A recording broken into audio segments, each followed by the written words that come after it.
오토 매장이라고 들어보셨죠? 매장에 출근하지 않아도 프랜차이즈의 완벽한 매뉴얼과 시스템이 알아서 돈을 벌어다주는 꿈의 오토 매장. 직장인은 회사 다니면서 부수입으로 1000만원씩 통장에 꽂히고, 자영업자는 내가 일 안 해도 직원들이 알아서 굴러가는 완벽한 자동 시스템. 누구나 한 번쯤은 이런 달콤한 로망을 품어보셨을 거예요. 저 역시 연봉 5천만원 받던 회사를 그만두고 나와 사업하면서 그 로망에 제 전 재산을 베팅했습니다. 그리고 처참하게 부서지고 깨달았습니다. 본사가 말하는 오토 매장은 사장에게 자유를 주는 치트키가 아니라 사장의 눈을 가린 뒤 통장 잔고를 합법적으로 털어가는 잔인한 무덤이었다는 사실을 말입니다. 오늘 본사 가맹팀장들이 계약서 쓰기 전 절대 말해주지 않는 오토 매장의 추악한 실체를 날 것 그대로 폭로하겠습니다. 이전 영상에서 제가 개인 브랜드를 운영하며 매출이 조금씩 하락할 때 대형 프랜차이즈로 갈아타게 되었다고 말씀드렸습니다. 물론 규모를 늘리려는 목적도 있었지만 더불어 본사와의 상담에서 대형 푸차는 사장 없이도 돌아가는 오토 매장이라고 장담했기 때문입니다. 그 솔깃한 제안에 흔들리지 않을 자영업자는 없다고 볼 수 있습니다. 나 이제 맘 놓고 쉬면서 통장 잔고만 확인하면 되는 건가? 라는 환상에 젖어 큰 고민 없이 수억 원의 계약서에 도장을 찍었습니다. 지옥은 그때부터 시작되었습니다. 당시 상담할 때 본사에서는 실장 매니저 1명, 중간급 경력자 1명, 직원 2명이면 매장은 알아서 돌아간다고 호언장담했습니다. 매니저는 본사 직영점에서 일 잘하는 베테랑으로 스카우트에다 앉혀주겠다고 저를 안심시켰죠. 실제로 오픈하고 나서 얼마 뒤 본사는 일 잘한다는 타지점 경력직 매니저를 섭외해왔어요. 신입 직원들까지 완벽하게 라인업을 시켜줬습니다. 자, 이제 저는 통장에 매달 1000만원씩 찍히는 걸 보며 마음 편하게 놀러다니는 해피엔딩이었을까요? 그랬다면 제가 오늘 이 자리에 나와 이런 폭로를 하고 있지도 않았을 겁니다. 매니저가 아무리 일을 잘해도 결국 월급쟁이 직원일 뿐이고, 직원들이 아무리 많아도 그들은 그저 시간 때우며 기계적으로 움직이는 사람들에 불과했습니다. 매장은 절대 제 생각처럼 아름답게 굴러가지 않았습니다. 사장이 없는 매장의 매니저는 절대 권력자이자 주도권자입니다. 사장의 눈이 사라진 공간에서 매니저와 직원들은 서서히 자기들만의 아지트를 만들기 시작합니다. 사장이 없으니 관리 상태는 당연히 개판이 되고, 본사 매뉴얼은 장식품이 되고, 고객 서비스의 질은 바닥으로 처박힙니다. 손님들의 컴플레인이 자주 생기고, 한번 방문했던 고객은 발길을 끊어버립니다. 매니저의 눈치 보느라 직원들은 기가 죽고, 매니저가 기분 나쁘면 매장 전체 분위기가 얼어붙습니다. 사장인 제가 매장에 불시 점검을 나가도 이미 그들만의 견고한 카르텔이 형성되어 있어서 사장이 오히려 이방인이자 눈치 보는 바보가 되는 꼴입니다. 사장이 없어도 돌아가는 오토 매장? 맞습니다. 돌아는 갑니다. 다만 사장의 숨통을 끊어버리는 파산의 길로 아주 완벽하게 돌아가고 있습니다. 여기서 어떤 분은 일 잘하는 매니저를 모셔왔다면서요. 그런데 왜요? 라는 의문을 가지실 거예요. 일 잘하는 매니저는 언제까지나 사장이 철저히 통제하는 감시하에 잘하는 것이지 절대 자발적으로 잘하지 않습니다.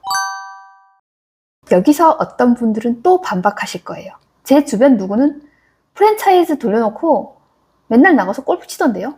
그렇게 해도 매출 1억 넘어서 자기는 매달 2천만원씩 번대요.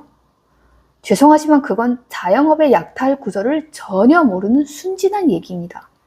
그 골프 치신다는 사장님이 말씀하시는 2천만원은 내 지갑에 남는 순이익이 아니라 겉으로 찍히는 총 매출의 확률이 99%입니다.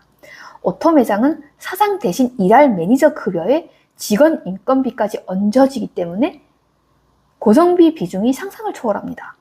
매출 1억이 나와도 비싸게 강제 청구되는 본사 물류비 떼이고, 임대료 내고, 인건비 털리고, 세금 내고, 사장 손에 300만원 쥐기도 힘든 게 오토 구조의 본질입니다. 100번 양보해서 진짜 월 2천만원을 번다고 칩시다. 그건 돈을 버는 게 아니라 본사의 오픈 마케팅 약발이 떨어지기 전까지 자기가 처음에 투자했던 수억 원의 초기 권리금과 시설 자금을 매달 스스로 녹여먹고 있는 시한부 적자 상태라고 생각하시면 됩니다. 본사 약발 떨어지는 2년차 비수기가 오는 순간 그 매장은 한순간에 수천만 원짜리 적자 괴물로 덜변합니다. 그 골프 치신다는 사장님 과연 지금도 월 2천만 원씩 벌고 계실까요? 그럼에도 불구하고 대한민국에 제대로 돌아가는 오토 매장은 단 하나도 없냐? 라고 물으신다면 제 대답은 아닙니다. 분명히 존재합니다. 오토 매장 돌릴 수 있습니다. 하지만 거기에는 반드시 잔인한 전제 조건이 존재합니다. 우리가 알고 있는 진짜 돈을 벌어다 주며 잘 돌아가는 오토 매장은 절대로 사장이 놀고 먹는 매장이 아닙니다. 현장에 출근만 안 했을 뿐 사장이 매장의 모든 숫자를 완벽히 통제하고 매니저의 숨소리까지 감시하며 본사보다 더 철저한 내부 시스템 구조를 탄탄하게 구축해 놓은 매장들입니다. 즉, 육체 노동을 시스템 노동과 정신 노동으로 완벽하게 치환해낸 상위 1% 독종 사장님들만 가능한 영역이라는 뜻입니다. 몸만 들어가서 편하게 돈 번다는 환상에 속아 내 눈과 귀를 닫아버리는 오토 매장은 장사판에 존재하지 않는 사기극일 뿐입니다. 매달 사장의 눈을 가리고 적자를 메꾸는 악순환이 지속되면 사장은 결국 적자 생존의 늪에 빠져 폐업을 생각하는 지경에 다다르게 됩니다. 더 늦기 전에 보증금이라도 건지자는 심정으로 본사 문을 두드리는 거죠. 하지만 본사는 사장의 도망갈 구멍을 완벽하게 막아버리는 합법적 족쇄를 취합니다. 보통 프랜차이즈 계약은 3년 단위로 체결되는데 이 계약 기간 내에 폐업할 경우 점주가 본사에 물어내야 하는 위약금이 적게는 몇백에서 많게는 몇천만 원까지 발생합니다. 실제로 저 같은 경우 중도 폐업 위약금만 약 3천만 원 선이었습니다. 매달 피눈물을 흘리며 적자를 버티고 있는데 그만두려면 수천만 원을 현금으로 내라니 숨이 막힐 노릇이죠.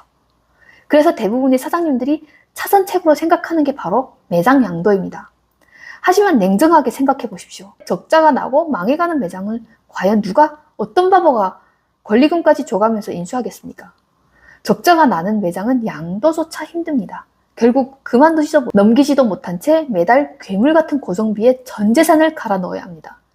제3자가 밖에서 매장을 봤을 땐 겉보기에 번듯하니 대박집인 줄 알지만 사장의 속은 새하얗게 재가 되어버리는 게 오토 매장의 진짜 민낯입니다. 이건 A부터 Z까지 직접 겪어보고 수억 원을 잃어보고 처절하게 무너져본 사람만이 얘기할 수 있습니다. 사업은 감이 아니라 구조이며 시작보다 판단이 100배는 더 중요합니다. 프랜차이즈 오토 매장 창업은 나에게 자유를 주는 자동화 시스템이 아니라 사장의 눈을 가리고 본사만 배를 불리는 철저한 약탈 구조입니다. 혹시 혼자서 사업 구조 분석이 어려우시거나 현재 폐업 위기 혹은 프랜차이즈 사업 운영에 말 못할 어려움 있으신 분들은 설명란에 있는 이메일로 사연을 제보해 주시기 바랍니다. 제가 직접 당신의 무너진 사업 구조를 칼같이 진단해 드리겠습니다. 사구연이었습니다. 감사합니다.